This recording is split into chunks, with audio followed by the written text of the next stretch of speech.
Everyone, ready for another deep dive?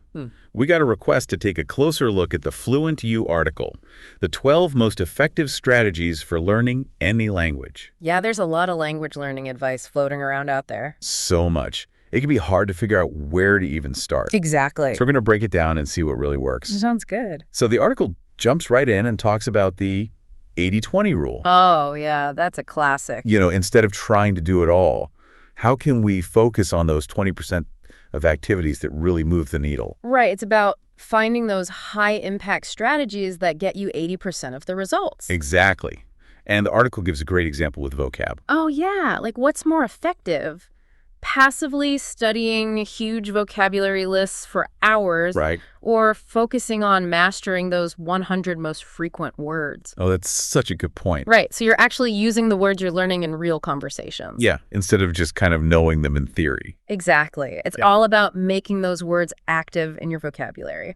Okay, so that's a perfect example of prioritizing high-yield activities. Absolutely. The article also talks a lot about building those consistent habits. Oh, yeah, that's huge. Because we all know consistency is key when you're trying to learn something new. Absolutely. And they talk about this habit loop, which is a fascinating concept. Habit loop. Yeah, it explains how our brains are wired to crave those familiar routines. Oh, like how I always end up scrolling through my phone, even when I have a million other things I should be doing. Exactly. So the idea is to hack that loop to our advantage. I'm all ears. So instead of reaching for your phone first thing in the morning, Uh-oh. how about reviewing a few flashcards? Oh, that's a good one. Or listening to a quick podcast? In your target language, of course. Of course. Even little things like leaving yourself a note on the bathroom mirror can be helpful. Yeah, just a little reminder to practice. Exactly. It's all about creating those cues that trigger your language learning routine. I actually do something similar. Yeah, I used to listen to a news podcast every morning while I got ready, but I switched it to one in Spanish. That's awesome. It's amazing how much you could absorb even in like 15 minutes. It's those small, consistent efforts that really add up. So we've got prioritizing those high-impact activities and building habits.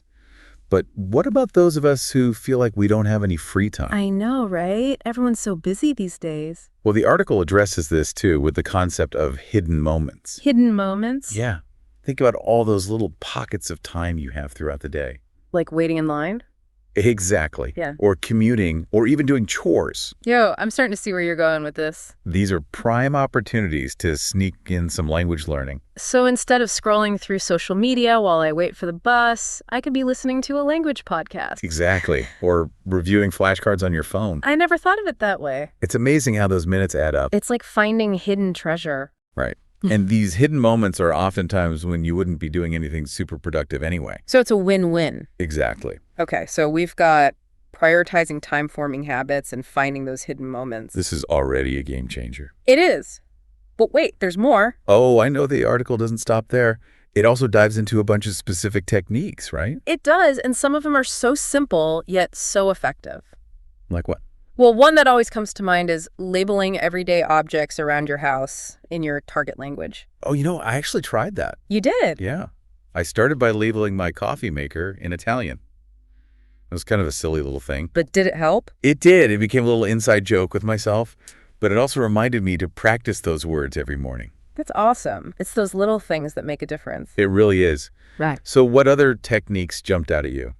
Well, one that I think is often overlooked is reading news in your target language. Oh, that's a good one. It's a fantastic way to stay informed while also expanding your vocabulary and getting used to different grammatical structures. I can see how that would be helpful. But it can feel kind of intimidating at first, right? It can be, but there are so many resources out there. You could start with simple articles on topics you're already interested in, like sports or entertainment. Oh, yeah. That's a good point. Start small and work your way up. Exactly. And you don't have to understand every single word. It's more about getting the gist of the article and picking up new vocabulary along the way. Right. It's about building that familiarity with the language. Absolutely. So we're labeling things, reading news, but what about actually speaking the language? Oh, that's crucial. The article talks a lot about finding a conversation partner for real-life practice. Yes.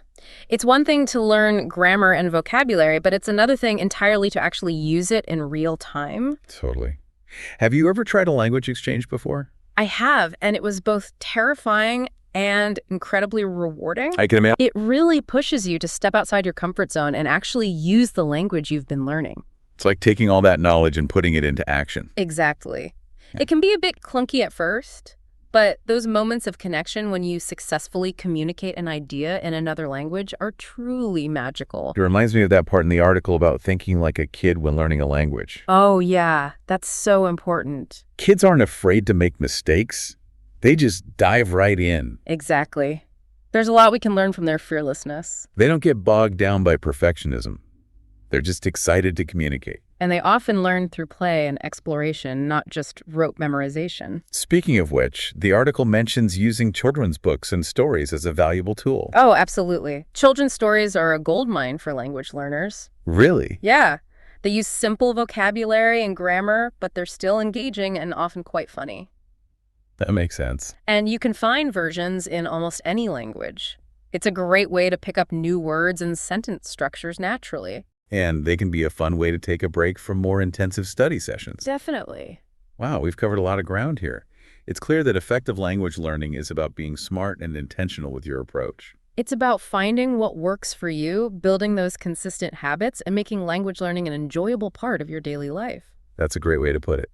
So we've tackled the first chunk of the article. Oh, Let's take a deep breath and then jump into the rest of those 12 effective language learning strategies. sounds good to me. All right, let's do it. Back for more language learning goodness. You bet. We were just talking about using children's stories as a fun way to learn. Yeah. And it's cool that the Fluent U article seems to have something for everyone, no matter how you like to learn. I love that. And speaking of finding what works for you, they talk about choosing a language program that fits your needs and then really sticking with it. Oh, yeah, that's so important. There are so many choices out there. It's crazy. I know. Textbooks, online courses, apps, YouTube channels. It's overwhelming. Right. So how do we choose? Well, I think the most important thing is to find something you actually enjoy using. That makes sense. If it feels like a chore, you're less likely to keep going. It's like finding a workout routine you look forward to. Exactly. Consistency is key. Absolutely. And don't be afraid to experiment a little. Oh, yeah, for sure. Try out a few different apps or programs before you commit.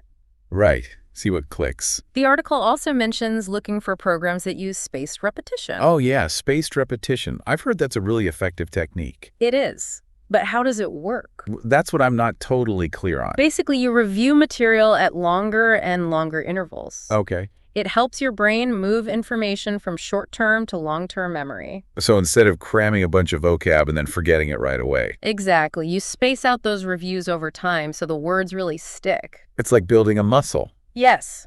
Perfect analogy. You wouldn't expect to get ripped by lifting weights just once, right? Exactly. It takes consistent effort and those spaced out workouts. So for language learning, it's about consistently reviewing what you've learned. And there are apps for that, like Anki, that's a popular one mentioned in the article. I've heard of Anki. It seems really powerful, but also maybe a little complicated. Yeah, Anki can be a bit intimidating at first. Right. But don't worry, there are other apps that are a bit more user-friendly. Oh, like what?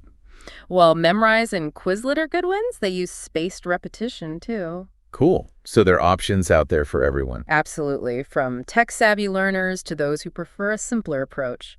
So once you've found a program you like, the article talks about setting clear goals. Goals, so important. Right. It's easy to just say, I want to learn Spanish. But how do you actually get there? Exactly.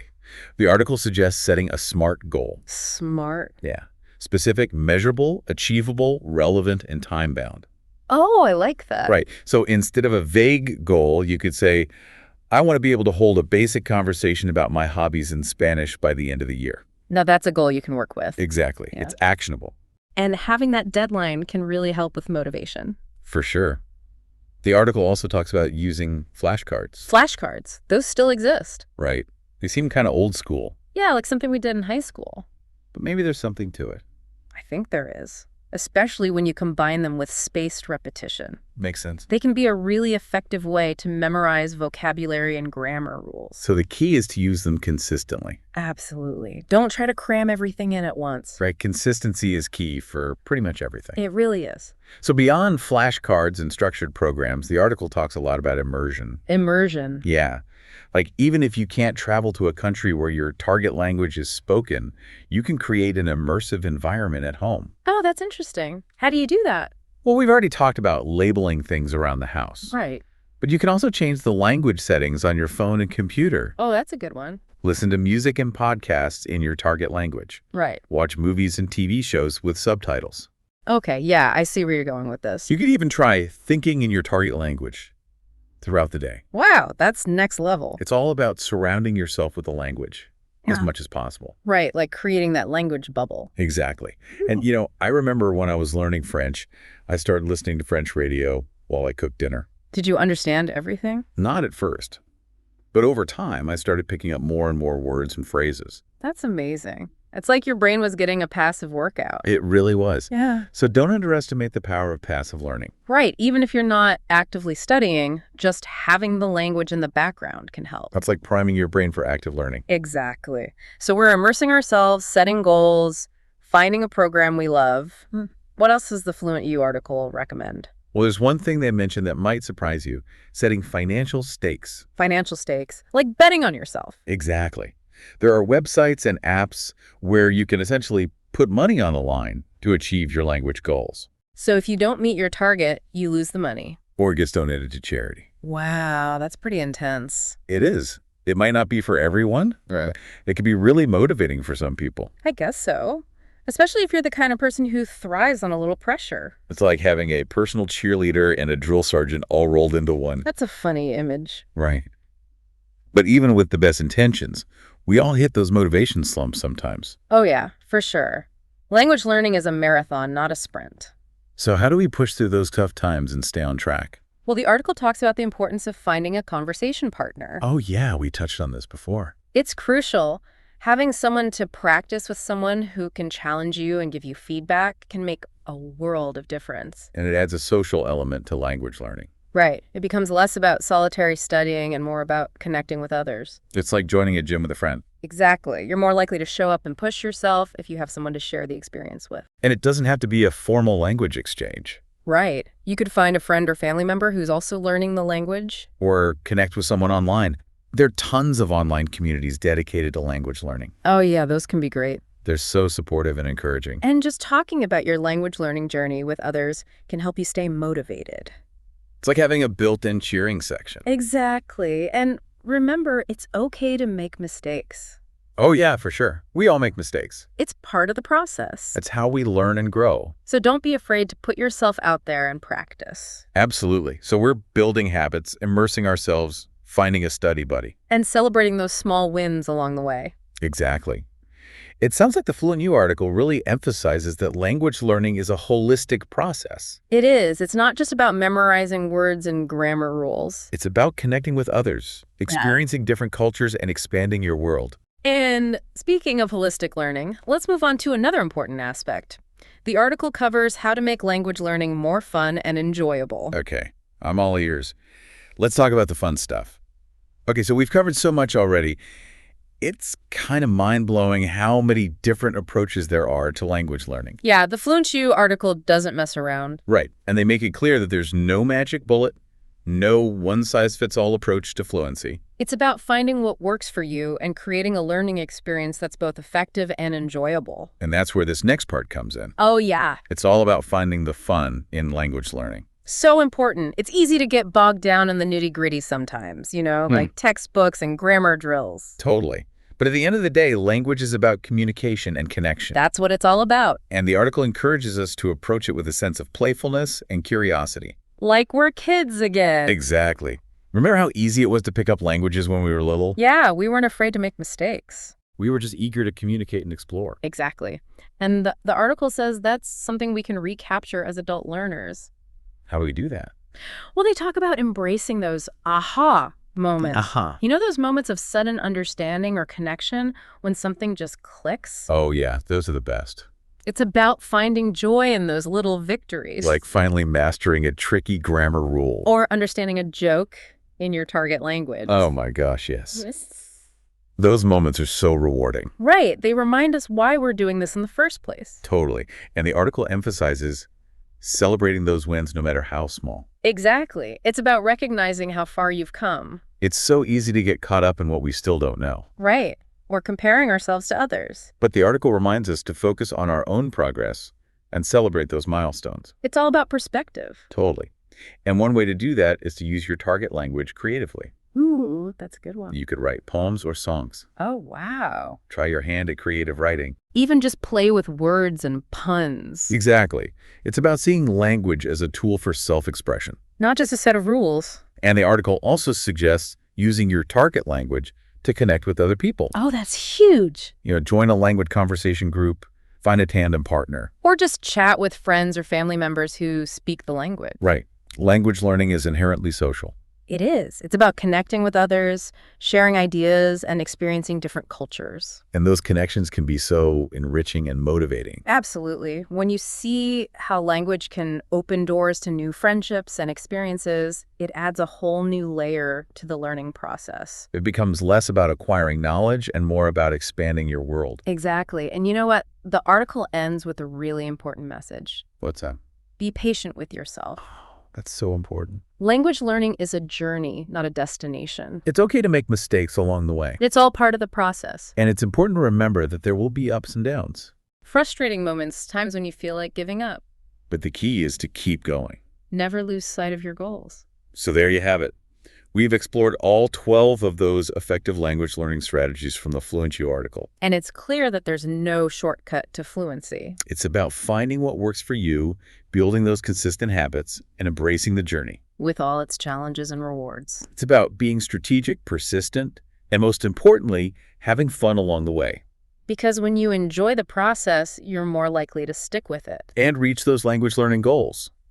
So as we wrap up this deep dive, what's one small step you're going to take today to move closer to fluency? Remember, every little bit counts. Even the smallest action can make a difference. Happy learning, everyone.